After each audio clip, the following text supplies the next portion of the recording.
One of the most revolutionary and transformative ideas in all of Yahadut, in all of Judaism, is the power of tzedakah. How we give loving kindness and charity. And nowhere is it clearer, says Rav Kook, than in the beginning of this week's parasha. You see, we get it wrong.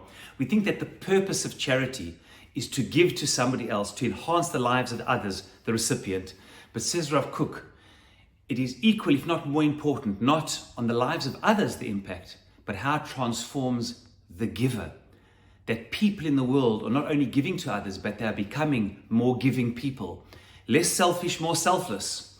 Less self-centered, more other-centered. And that's why it says Rav Kook in Otzrot HaRaya, it says in the beginning of the parasha, Vayikchu li Terumah, take for me a Terumah. Really? Take for me a Terumah? Take a contribution? You normally give a contribution. You see, says Rav Kook, because giving a contribution focuses on the recipient.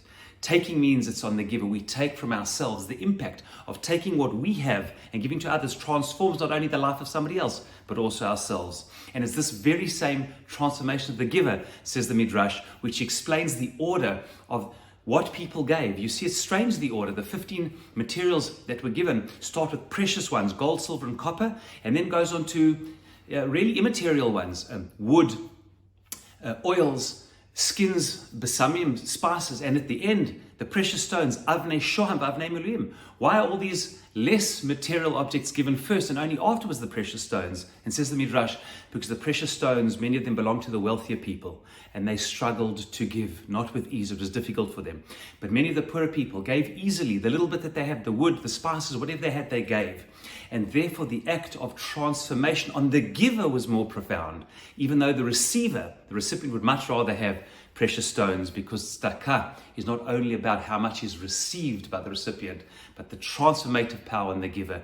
And that's the essence of Judaism, ultimately expressed in the beginning of this week's parasha, the ultimate giving of the creating the Mishkan. May we all, Bezrat Hashem, be able to enhance the lives of others, but know that Hashem judges us not only by how much we give, but rather how much we give relative to what we have, the ease and way within which we give, and how we, the giver, are transformed through giving to others is ultimately what Judaism is all about.